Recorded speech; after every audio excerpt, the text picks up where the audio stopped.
I am Kuumba David Greer, member of the Dayton Africana Elders Council.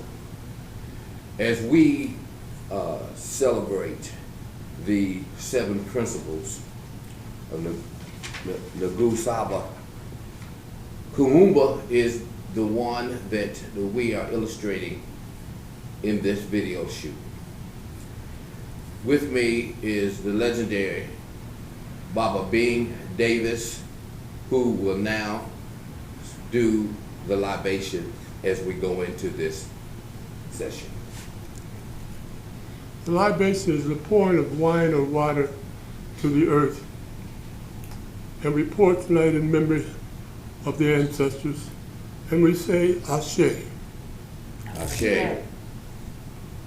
We remember the ancestors who built civilizations of ancient times, Meroe, Kush, Ghana, and we say Ashe.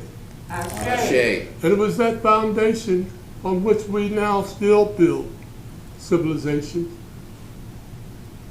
primarily by those ancestors who made it through the Middle Passage to the New World, and we recall and remember them and say Ashe. Ashe. Just as we remember those who did not make it to the New World, who lay at the bottom of the ocean, and we say Ashe. Ashe.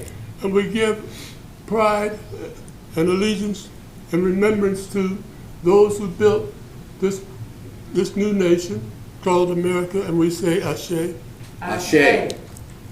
And we think of those who survived the Middle Passage, slavery, Jim Crow, and modern Jim Crow, and we say Ashe. Ashe. And we give blessings and praise to the young and to those yet unborn, and we say Ashe. Ashe. Ashe. Ashe. Ashe. Ashe.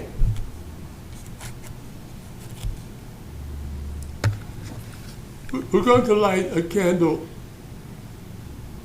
in honor of Kuumba, which means creativity, and we'll have now the meaning of creativity.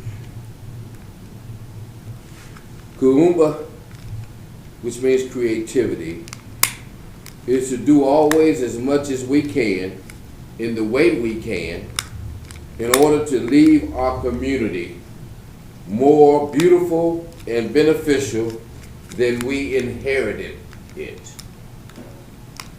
Kuumba, creativity. Ashe. Ashe. At this time, we will have a video called The Joy of Being Alive. The Joy of Being Alive. Following the creativity from beginning to today, and the use of creativity in living and the struggle. Ashe. Ashe. Art is a high and noble form of human expression. And I've always said that I've been blessed with many blessings, but some of those blessings was being born black and growing up in East Dayton.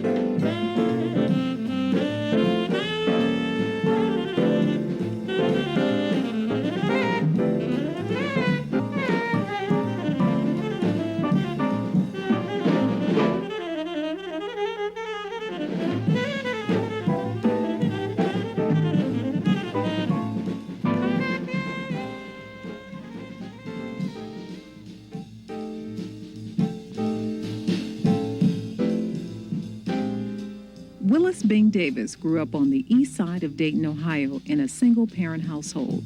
Along with 5 siblings, he experienced the struggles of a family working together to make ends meet and the love and support of an entire neighborhood.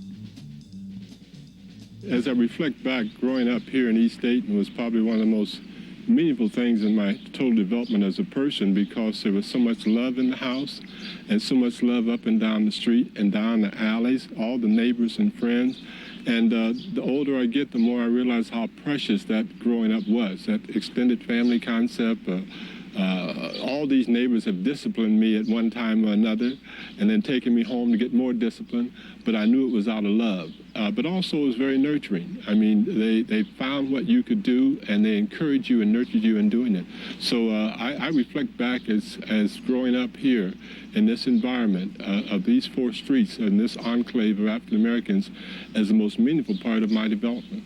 Bing could see the sacrifices his mother made to maintain their family, and he knew she realized his deep desire to create. When I think back, what could have happened, because in the first grade, that vital year of the first grade, my parents had a need to separate. So well-meaning neighbors and friends would say to my mother, well, why don't you put those kids, 6 of us now, in Sean Acres, the children's home? Because no man's going to come in here and court you with 6 kids. And she said, then I'll just do it by myself. And so she did not remarry until the last child left the house. And she worked 2 jobs, as a maid and as a short order cook, to keep the kids together. And every day telling us, you still can be what you want to be. It's just going to be a little tougher. But also, she didn't know why I liked this stuff called art, but she nurtured it. Bing Davis knew before he could even express his thoughts that art was going to be a major part of his life. By the time he was at Washington Elementary School, he had the self-confidence to tell everyone who asked him that he was going to be an artist. I knew I was an artist in elementary school. Matter of fact, you know how friends with teachers says, okay, what do you want to be when you grow up? And friends would give the normal things like, I want to be a lawyer, a doctor, I want to be a football player, I want to be a nurse, a beautician. And I could stand up in the 5th grade and say, I want to be an artist. I want to be an artist. I just knew it. And the reason why is because when I was making things, out here on the porch, sitting on the sidewalk, just drawing on the sidewalk, sketching, I was happy. Nothing gave me more inner satisfaction than when I was creating something. And so I knew that I wanted to be happy. And I knew that somehow it had to be somehow related to art. All through high school, this artist was known as an athlete. He honed his skills playing basketball at the Neighborhood Recreation Center and later at Wilbur Wright High School. It was in high school that he was named All-City in both basketball and track. It's not only the sport that he remembers, it's the discipline also. Just like art, I was totally committed. I played and practiced every day. It was out of here that I became an all-city basketball player by the time I was a sophomore in high school and made all-city all 3 years. It was here that I learned under Coach Dooley, and then I would take things home to practice with. When we came up here, I had the same route I walked for 4 years, but I would carry the crossbar home. So from my sophomore year until I graduated as a senior, I had the city high jump record here. So most of the people who didn't know me knew me as an athlete. Those who knew me knew I also was an artist and that was paramount in my voice. During this time period, artistically, Bing was drawing, painting, and creating sculptures, and he was also introduced to a few new concepts. This is where I was introduced to ceramics, working with clay, working with mobiles and collages. We had a really good art program here, really good. And it took living and going someplace else to realize what we were exposed to here. And it came, I think, from the interest of the arts that J. Willie Holmes, this principal, had. He would make analogies, use the art for proverbs. He would teach with the art. He'd ask if you saw this piece, and he was continually getting other pieces and coming in, but also bringing in artists. When it was time for college, Bing's coach encouraged him to attend DePaul University in Greencastle, Indiana. At DePaul, his athletic abilities earned him all-conference recognition, but art had become an equal focus in his life. Bing returned to Dayton after graduation and began a teaching career that would last 40-plus years.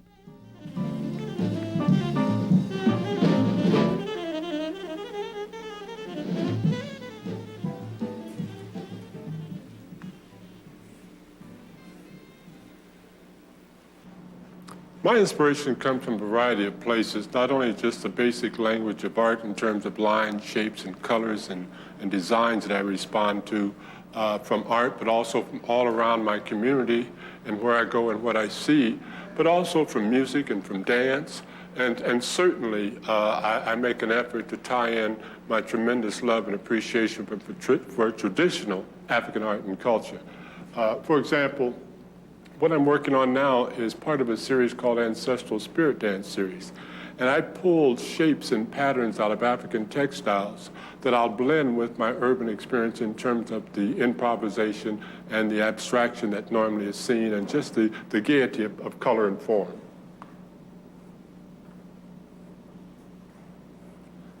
It takes, like a piece of music, I'm building up the composition, so I'm dealing with breaking up the space that I'm working on in terms of interesting shapes and colors with normally about 3 rhythms occurring. So I've set up a rhythm that relates to music and relates to dance in terms of this pattern and this pattern, but I'll also set up a 3rd pattern. And each of the patterns are sort of superimposed over each other, sort of like a piece of music where you hear the drum and the violin and you hear the saxophone and you hear all the instruments that are playing, and each one playing the same tune but coming up with a different rhythm. That's that polyrhythmic quality that is so integral to black music that I try to tap into.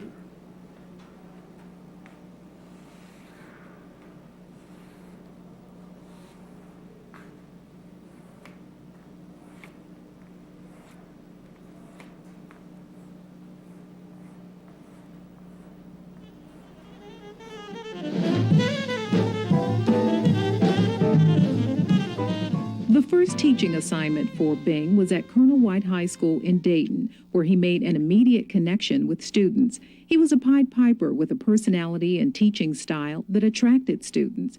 Early in his career, he says he stopped teaching art and began teaching people. My first teaching job was in 1960 here at Colonel White High School in Dayton, Ohio. And this was a direct result of my high school experience. As a sophomore in high school, Wilbur Wright, the principal, Mr. J. Willie Holmes, called me in and said, if you straighten up, quit cutting class, get on your P's and Q's, when you graduate in '59, you'll be able to come back to Wilbur Wright High School and coach basketball and teach art. And I thought it was just a ploy to get me to just work a little harder in school, and it was, and it worked.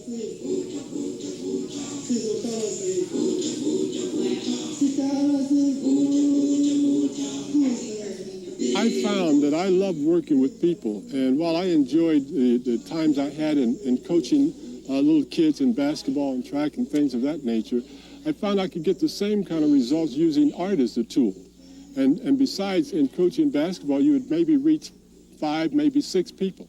But in art, I reached maybe 60s and hundreds at a time because art was more accessible than the athletic varsity team. And I found I was getting the same results. It was all about just learning how to help people, and art became the tool, and the youth was the primary concern. I have known Bing since I was a little girl, and he first captured my attention over at the Living Arts Center. My mom was a teacher in Dayton at the time and took a class over to the Living Arts Center, and I got to go along.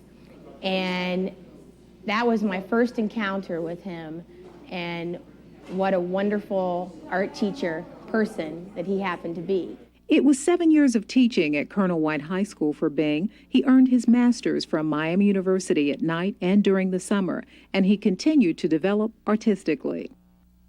Here at Colonel White, while I was a teacher, I began to develop techniques and processes and projects that students could make and based upon their experience in terms of art. But at the same time, I would continue those same techniques working in clay, in jewelry making, in painting, in fabrics, and textiles, and weavings, and silkscreen, and things I was teaching my students, I was continuing to develop as a professional. And so much of what I'm doing now, 40-some years later, began right here in room 318 at Colonel White High School. The techniques of pottery, the drawings, even the social consciousness that I put into my work began right here. Because if you remember the 60s, what that was like, that I was having my work address what I was seeing in the streets, in the nation, and in the world. And all of it began right here. In the late 1990s, the community, along with the arts program and the priority board, commissioned Bing to design and create a mural. Along with a group of students, he created the piece that stands in front of the school today. It's a part of the Ancestral Spirit Dance series.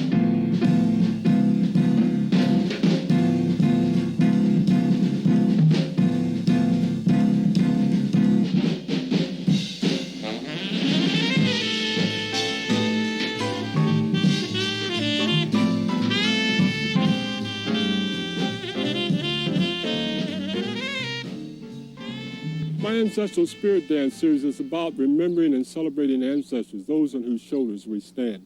But also it's about celebrating personal interests. So while I created the body of the work here in the spirit of the Spirit Dance, the young people I was working here at Colonel White's, which was from many diverse cultural groups, created a border based on their interests. Not only those who are interested in African symbolism, like the African symbol that one of the students did that talks about no one is greater than God. Another student was very much interested in baseball, so he was able to incorporate baseball into that image form. Another student was interested in the drama experience that he or she had had here, and so you see the dramatic faces. So the students reflected some of their culture and some of their background in this effort, which was a group effort to create a mural that would stand forever as a memento of the school's being a school for the arts and also the young people working with me as a professional artist. In the latter part of the 60s, Bing became art director for the Living Arts Center, a professional move that would have a profound effect on his career. The Living Arts Center was an experimental educational program within the Dayton schools. Music, drama, dance, visual arts, and creative writing were all taught in a collaborative environment in a converted 19th century warehouse.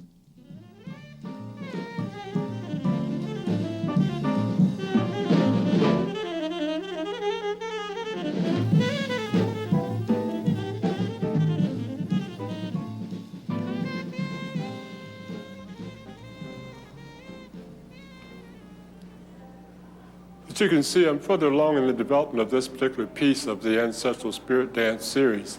And it's still building up. I'm just playing tunes and playing music, if you would. Because what I'm doing is trying to create a space for this piece to exist. So I want the illusion, the look that there's things happening in front and back and in the middle ground, foreground, background, middle ground.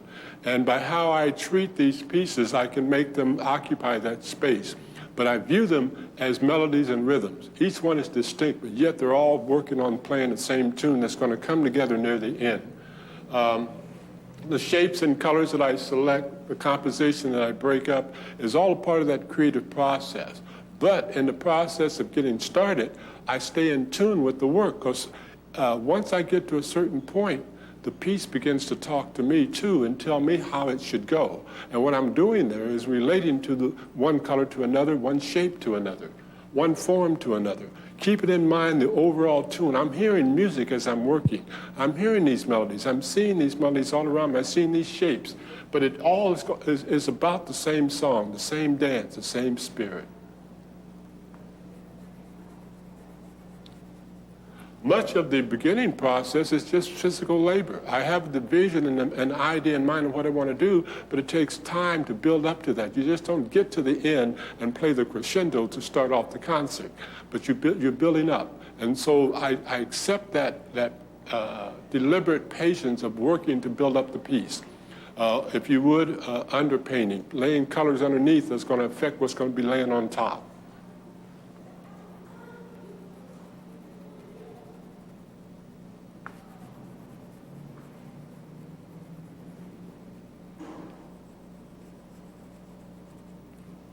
I'm continually going from one rhythm to the other to try to keep them relating together, and I can do that in terms of the intensity or the lightness or the darkness. I can do that in terms of visual texture or actual texture, but it's all, for me, a part of the same form that I'm looking forward to the joy of getting to that point where you can step out as a solo and begin to tie all these rhythms together.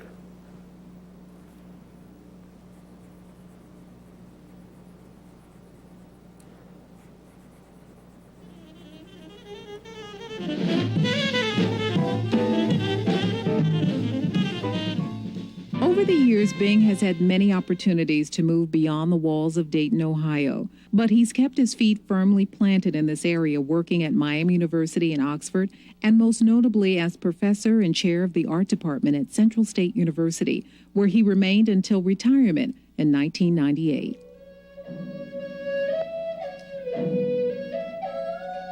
Bing continues to participate in workshops and seminars in and around the area. One in particular is the annual Reach Across Dayton series. The 1998 series celebrated the similarities between African American and Appalachian cultures. Middle school and high school students were all challenged to tap into their artistic abilities.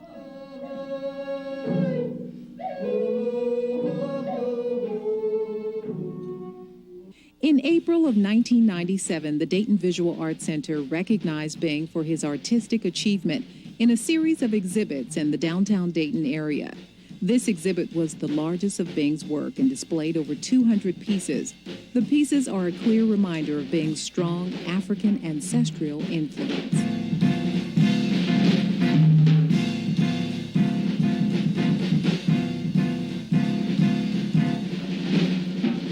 That's just imagination.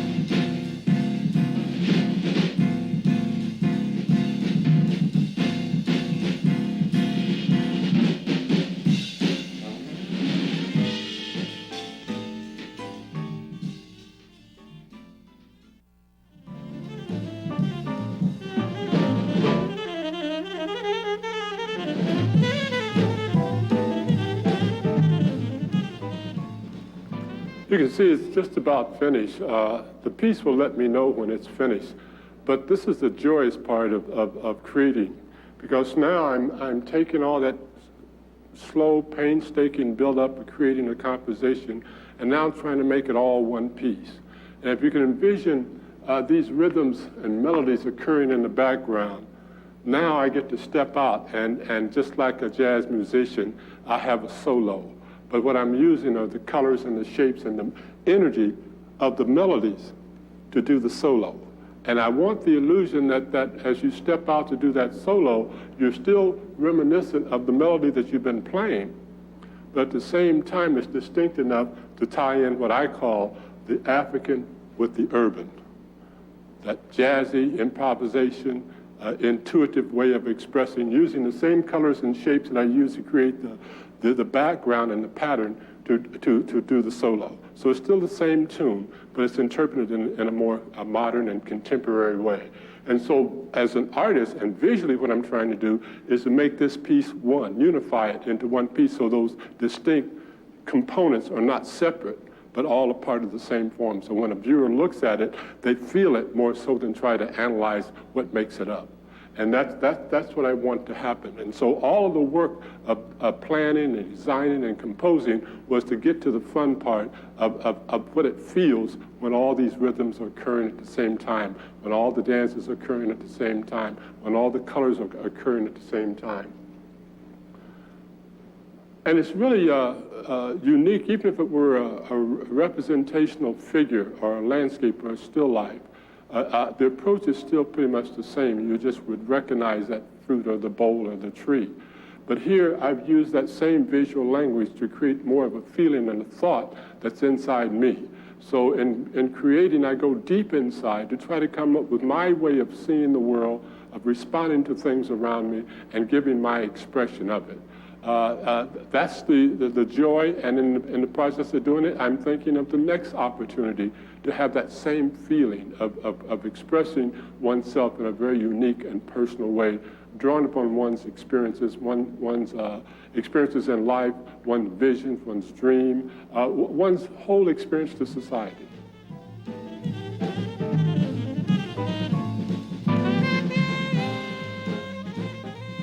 In the late 1990s, Bing was honored by having the street where he grew up named after him. When I see the sign, it just gives me a good feeling, but it also gives me a humbling feeling because of the purpose and the function of it.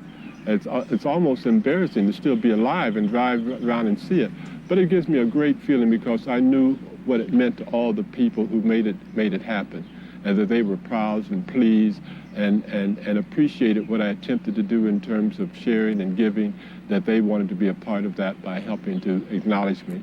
It's a wonderful feeling, and I still can't believe that it happened in my lifetime. The reputation of Bing as an artist and educator extends far beyond the boundaries of Dayton.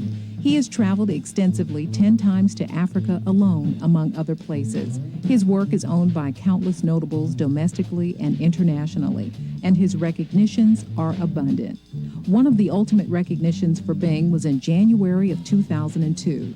The Dayton chapter of the Lynx Incorporated commissioned him to prepare a piece that will permanently hang in the Dayton Art Institute. Drawing from his inspiration, family, friends, and the world around him, a world-renowned artist, Willis Bing Davis. I'm Bing Davis, and to me, art is the best way I know to express the joy of being alive. It also is the way I express what I experience in life, what I see, what I feel, what I hear, all around me. And it also is the way I celebrate the African and African American experience.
time, we will close the evening session with 7 Harambes.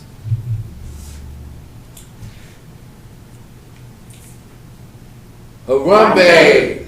Harambe! Harambe! Harambe! Harambe! Harambe! Harambe!